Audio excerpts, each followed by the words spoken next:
Ça tourne. Tout le monde, c'est Thibaut sur pour une vidéo. Aujourd'hui, après avoir m'être, je raconte un peu ma vie ou quoi, après m'être gavé d'avoir fait un compte des clubs et que je n'avais aucune idée de vidéo, cette idée me venait à l'idée. Ça a l'air je sais que je vous dis cette idée a l'air stupide, médiocre, juste parce que j'ai trouvé une petite phrase bien accrochante pour faire cette idée. Mais bon, je suppose que tout le monde connaît très bien Nintendo. Bah oui, puisque tout le monde a ses consoles. Même si que, Nintendo avait des rivales, comme Atari. Bon, Atari, c'était pas vraiment des rivales. Plutôt, le vrai rival de Nintendo, c'était Sega. Mais bon, Sega, pour vous, c'est juste une petite entreprise qui va quelquefois voir Sonic. Mais non, Sega, c'est avant une entreprise qui fait toujours des jeux, mais sur arcade. Oui, l'arcade, ça existe encore, bien sûr. Mais enfin, bref. Sega, c'était plus fort que toi, comme disaient les pubs de la Mega Drive. Ou la télé qui était plantée, elle te disait branche-moi sur une Sega. Bon, bah voilà, je vais pas en parler de Sega, nous on parlera de Nintendo. On va pas parler de la dernière console Nintendo, la Switch, vous la connaissez. Nous allons parler de la première console Nintendo. Pour vous, ce serait la Nintendo NES. Mais non, la toute première de console de Nintendo, ce n'était pas ça. Nous, en France et en Amérique, la première console, chez nous, c'était l'Odyssée. Mais au Japon, ils n'ont jamais eu d'Odyssée. Et c'est Nintendo qui ont fait naître la première console Color TV. Oh, désolé d'avoir gâché ça, mais bon, je sais pas, le vogue il marche jamais. Enfin bref.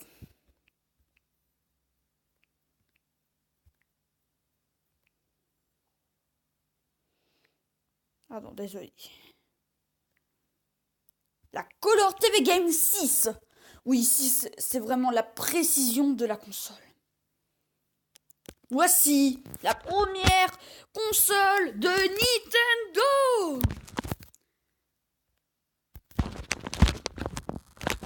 C'est rotation de la caméra.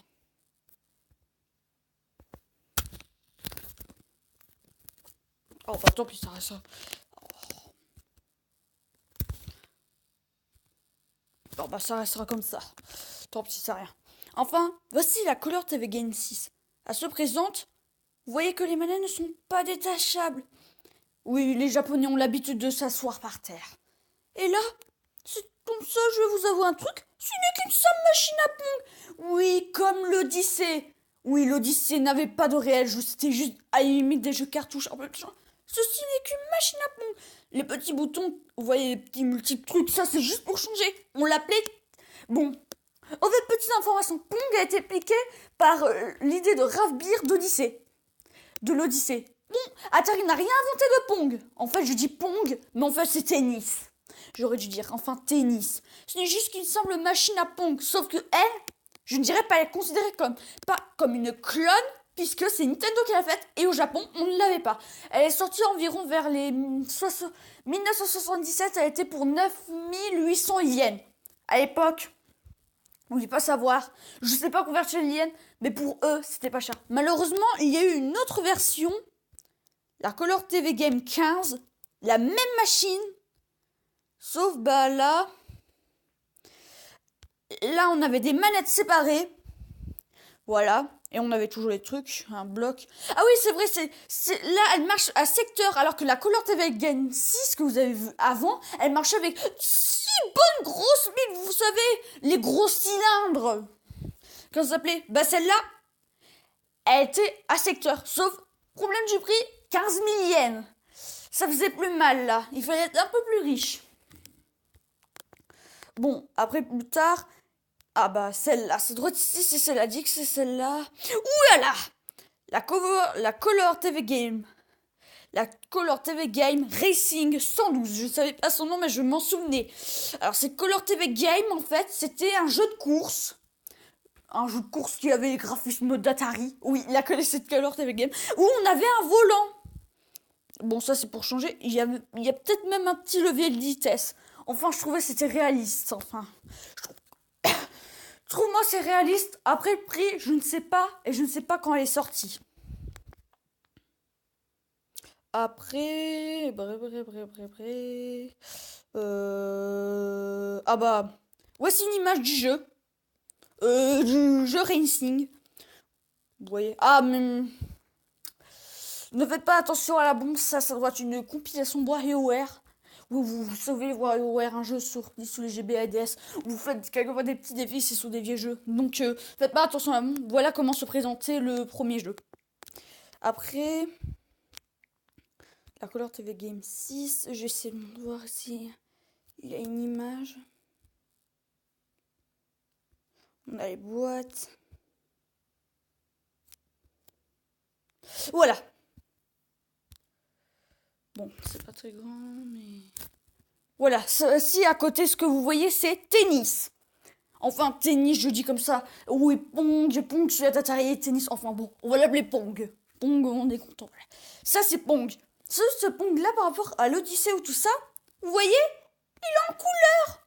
Et ça, c'est bien à l'époque, je trouve. À la limite, il fallait mettre un putain d'overlay sous l'Odyssée. Mais là, pas besoin. On a déjà. Voilà. Bon, après, je vous dis un truc. Je vous ai pas dit toutes les Color TV Games.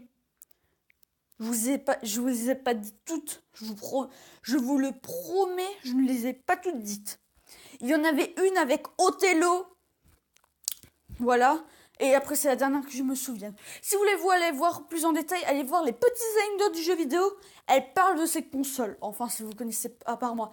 Voilà, maintenant vous avez pu voir l'étendue de la première console de Nintendo, la Color TV Game 6. Pourquoi j'ai parlé des autres? Bah, c'est les premières consoles Nintendo. Après, on a eu les Game & Watch. Mais ça sera peut-être pour plus tard. Enfin... Allez, je suis gentil. J'ai raté l'anniversaire des Game & Watch, donc parlons des Game & Watch. Après tout, mon frère a bien fait une vidéo de 10 minutes sous couloir sur NES. Bon, moi je la parle, elle n'est pas encore sortie. Enfin bref, plus on est fou, plus on rit. Parlons des Game & Watch. Première console portable de Nintendo. Oui, moi je considère ça. Oui, la Game Boy, on pourrait considérer la vraie, mais elle était portable. Nous commençons, tout commença grâce à la Game & Watch.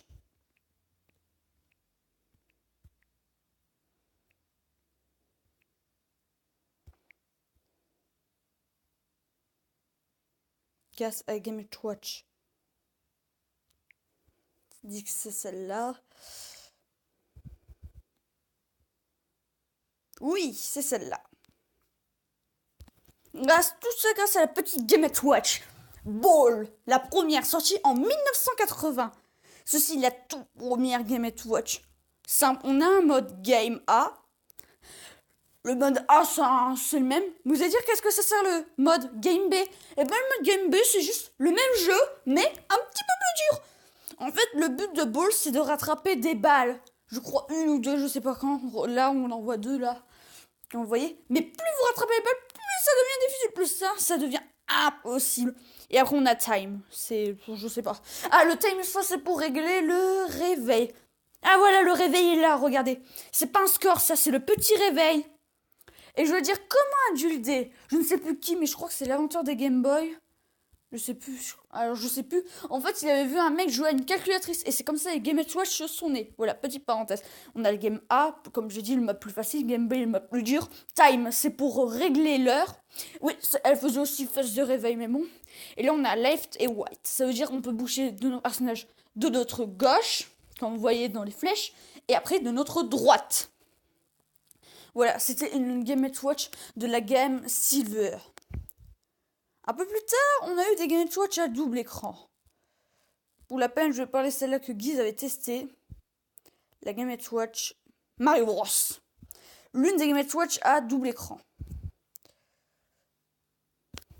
Et aussi en couleur, je me rends compte. Ah, là, elle est éteinte. Non, on va prendre une animée. Voilà.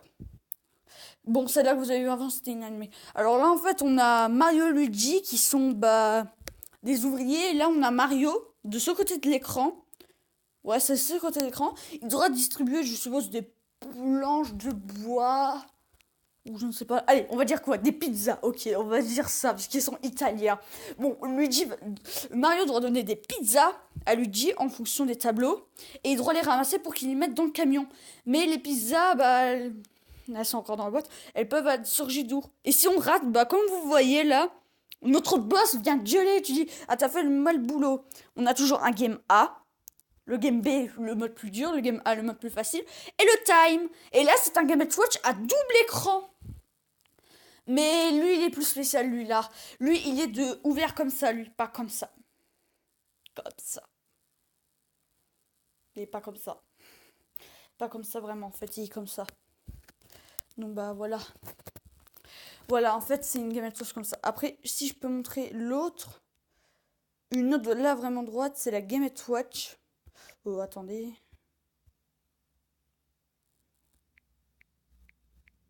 C'est la Game & Watch, là où vraiment elle est vraiment bien comme ça. C'est la Game & Watch. Oh non, il a déjà tous les mis trucs.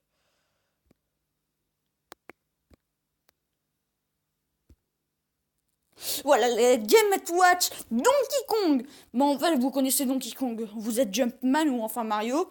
Et vous devez atteindre le chantier jusqu'en haut et atteindre le gorille. Bah là, ça explique bien le double écran. Ah bah... Oh, j'ai bien fait vous la montrer. Vous savez toutes vos croix directionnelles. Eh ben c'est grâce à ces petites Game & Watch.